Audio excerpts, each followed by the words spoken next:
You are listening to Proof Text, a Glossa House podcast exploring Scripture and all things related to it. New episodes are released daily. For more information, check out glossahouse.com and subscribe to our channels on Spotify and YouTube. Welcome and enjoy. Hello, everybody. I want to welcome you to Holy Love podcast on Proof Text. I'm Fred Long, and I'm with my good friend Pat Holley. Pat, how are you doing? I'm doing great. How about yourself? I'm doing all right. Yeah, thank you. We went out fishing last night. It wasn't the most successful. How would you describe what happened? Yeah, no fish, but definitely enjoyed a great evening for sure. Yeah, it was a nice Beautiful evening.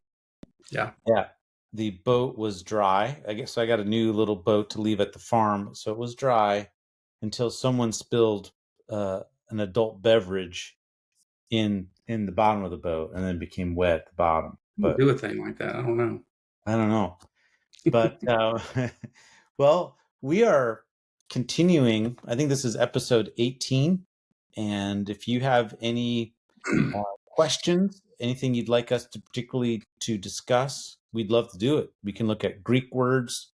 Pat can talk about psychological and counseling ideas. We can both talk about life experiences. Certainly, we have a lot to go around. So let us know. Let us know where you might like us to go. Right now, we thought of taking on like a real fun, lighthearted topic on lust. Mm. I wonder how many people are turning off the episode right now. No, everybody's turning it on. or are they turning it on? It's just the opposite. Yeah. We're going to turn it on. This is a turn on for some of you. Yeah. Might be a turn off for others of you. But we're going to talk about lust and porneia. So this might be several episodes. We'll see how it goes. So the word lust and the nature of lust, and why do we even talk about that when we're talking about love? I don't know. Why would we talk about that when we're talking, this is the podcast dedicated to love and relationships, talking about holy love, love in its entirety. Why would we be talking about desire or lust? Yeah, I think, we've talked about, throughout our time together, we've talked about love as being this unconditional self-giving, that there's a non-possessive relationship with love, and that love gives freely, receives freely, sets in boundaries if necessary, but does so from a place of love and care, not from a place of control. But if you look at the concept of love, lust is not this free-flowing giving and receiving. Lust has, as we talked about a little bit, I think in our last episode, is that kind of the works of the flesh. They all tend to have these possessive qualities to it, and lust certainly has a possessive quality to it. So, for instance, if a male is, noticing a female, he could approach her from this perspective of, oh my gosh, she's hot, I'm gonna have her, and he could think of all kinds of thoughts in his head in terms of wanting to possess her or desire her or to have a sexual experience with her. And that kind of expression of the relationship with this female is possessive. It's what I can get for me out of this experience with this person. Whereas love would relate to that person from a perspective of acceptance and value, an appreciation for God's creation and love as a sister of mine, and to have a non-possessive and yet loving relationship with them. So, to a broad perspective, I think that lust is possessive, love is non-possessive but engaging, and so I think that's why we have to talk about lust, because it is a distorted possessive version of love. Mm-hmm. So lust is a distortion of love. Mm-hmm. So it takes something that is good, attraction, beauty, Yes. dignity, certain aesthetics, takes things that are good and perverts them, Yes. turns them in on itself, so to speak, becomes self-centered, and use the word possessive. So you're wanting to control that person for your own good. Yeah. May not have their good in mind at all. Probably doesn't have their good in mind at all. Um, Yes. although I think that probably can be distorted, thinking that, I am their good, or Yes. I can Right. satisfy them in a certain way. Yes. And probably in culture, you might have situations where this is happening, this kind of mutual grabbing at the other for what you can get, maybe what you can give, but you're just kind of going at it in a way that is trying to be self-satisfying. So I think there can be ways that people conceive of this to mitigate against how possessive and controlling it is, and they might want to make it more mutual. Yeah. They're getting something too. That's We're right. kind of getting off on each other, so to speak. But why isn't that love?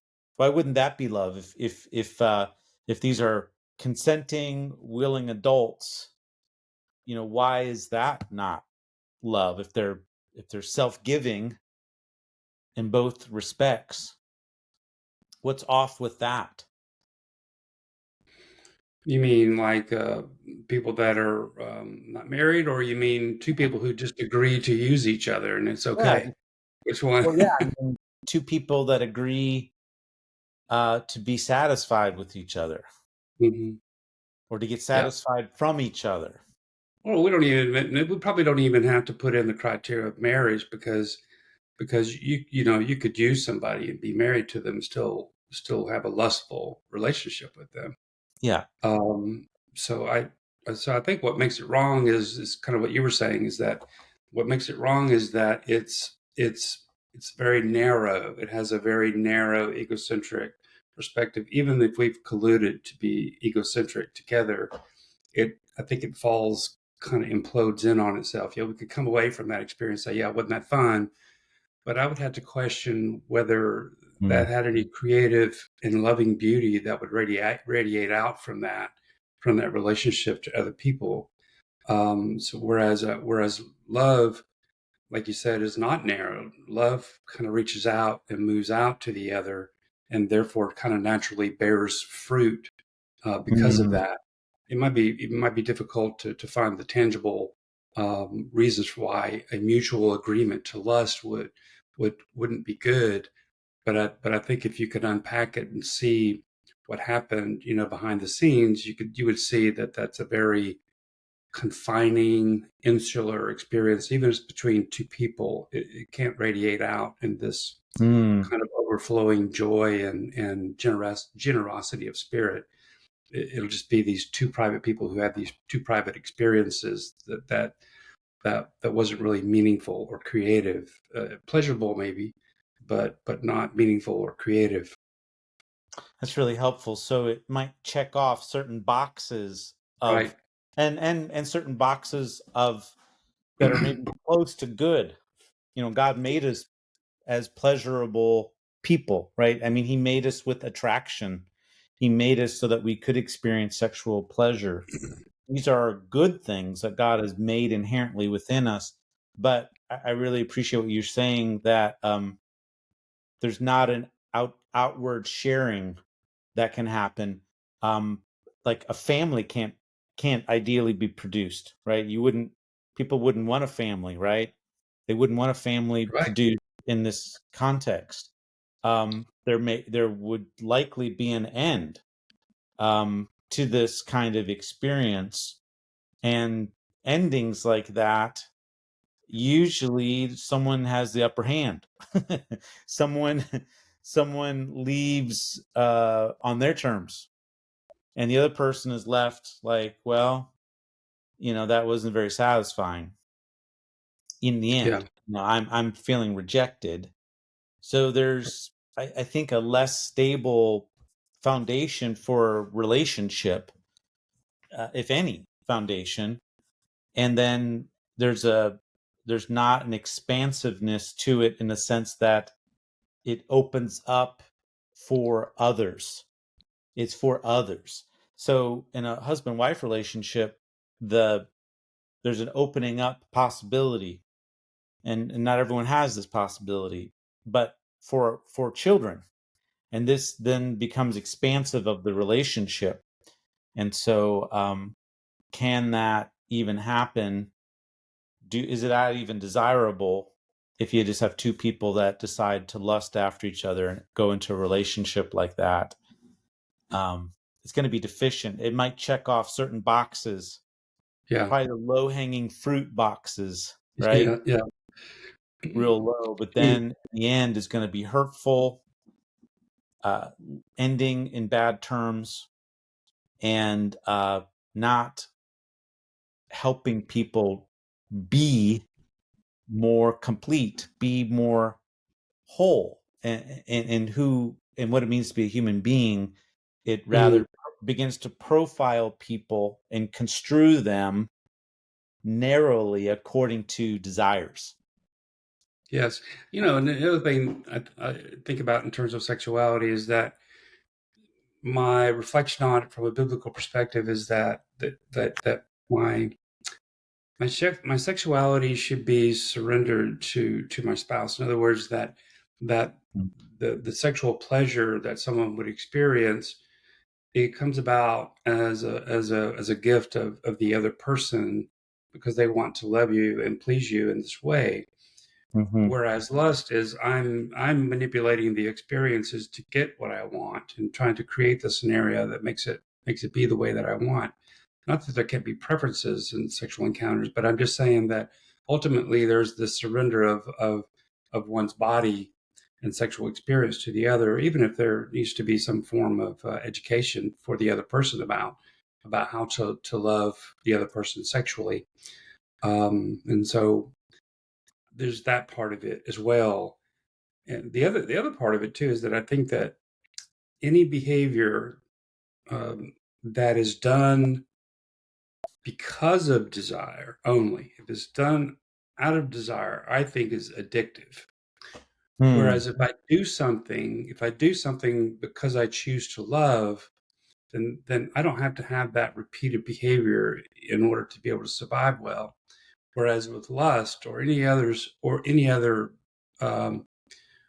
behavior that is driven by desire becomes this addictive thing that I've got to have more of in that particular way to feel satisfied. This is kind of black hole that you never get to the end of.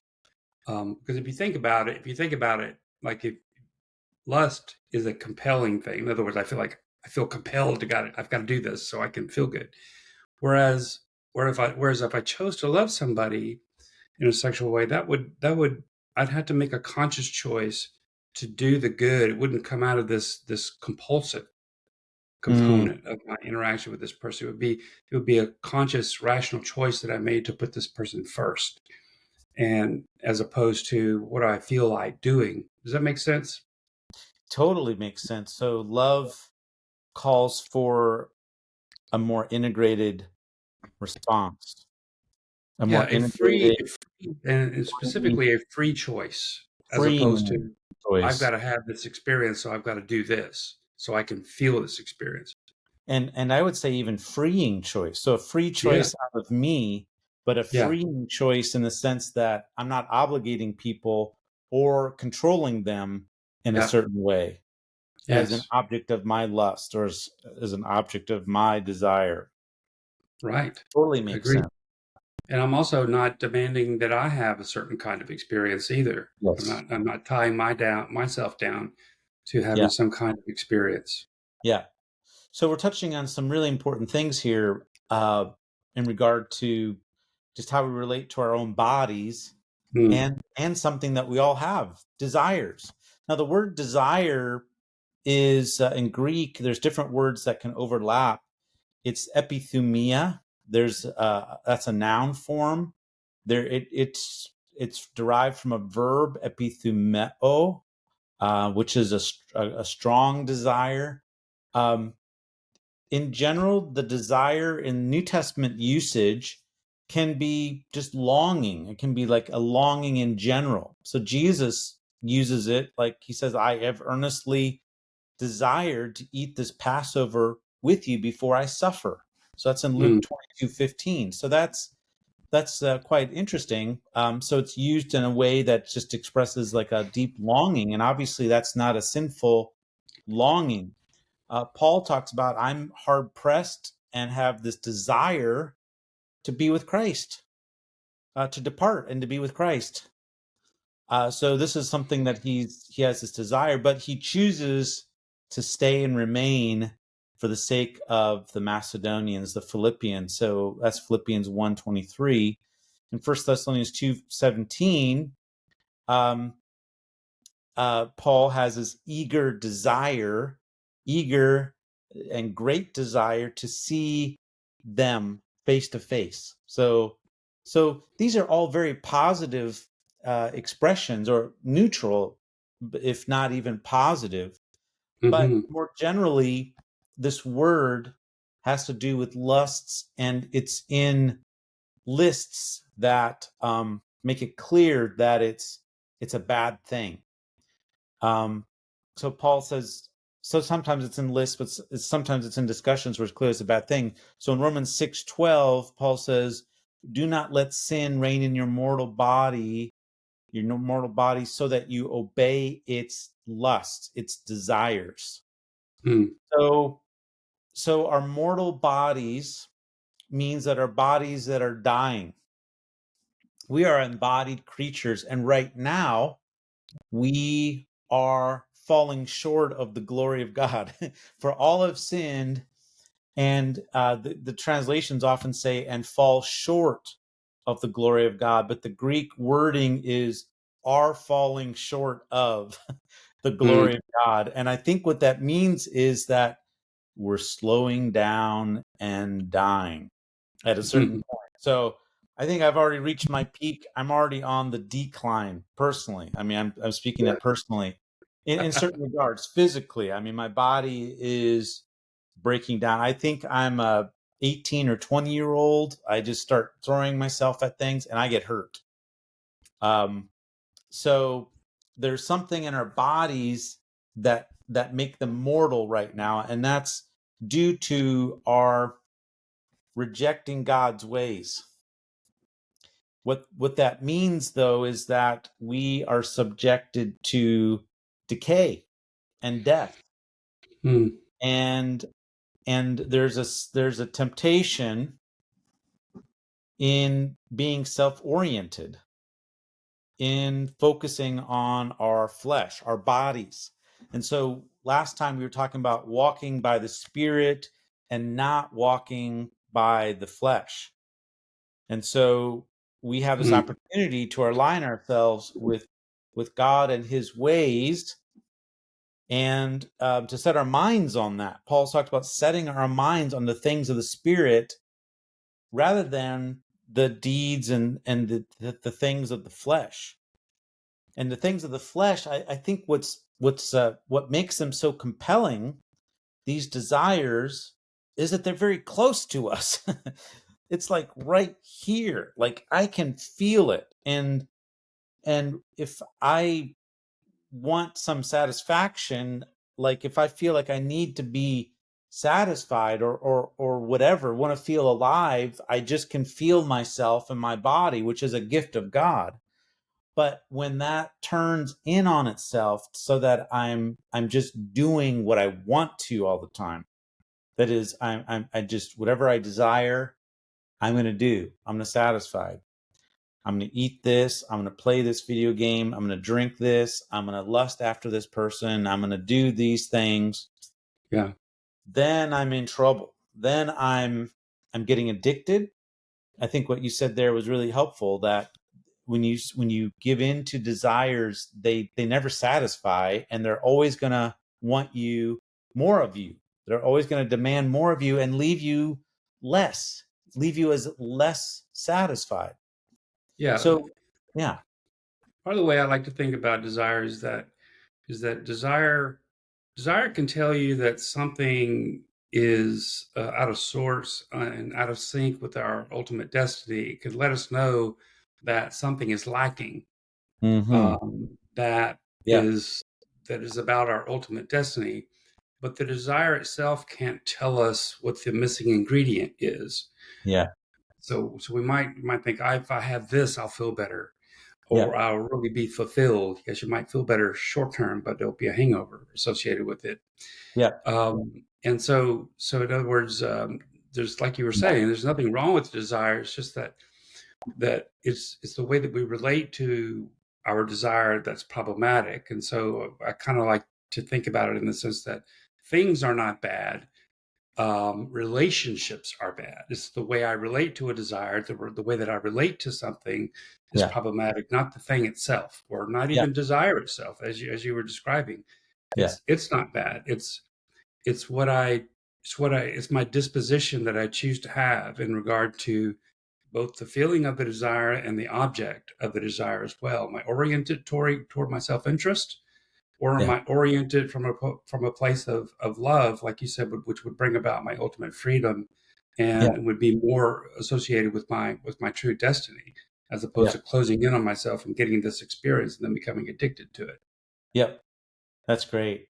Well, I think we need to stop right here because I want to keep opening this up, and it's Yeah. going to take us beyond the typical length of our episodes. So we're going to stop right here, and I think next time we're going to go on and look at lust, particularly its captivating nature. And I'm going to share some. We'll look a little bit more about the Greek text, the Greek words, and then also look at some other New Testament references. And I think it will just continue to corroborate the things that Pat has been sharing that we've been discussing. Mm-hmm. So thank you, Pat, so much for your great insights. And yeah, thanks for listening to us. Subscribe to us, reach out to us. We'd love to hear from you. And we'd love to tackle questions. I mean, I'm a professor by profession, by calling, and I love questions. I mean, you could sidetrack me with questions if they're good questions. So get us sidetracked. Help us to kind of seek, help you find some answers, or maybe ask some new ones, new questions. So thank you, and we look forward to having you watch and listen to us next time. Take care, everybody. Interested in growing your ancient language skills but not sure where to start? Glossa House can help. From illustrated readers and short stories to lexicons and grammars, Glossa House offers a variety of resources for beginning, intermediate, and experienced ancient language learners. Head to glossahouse.com today. Glossa House, language resources for the global community.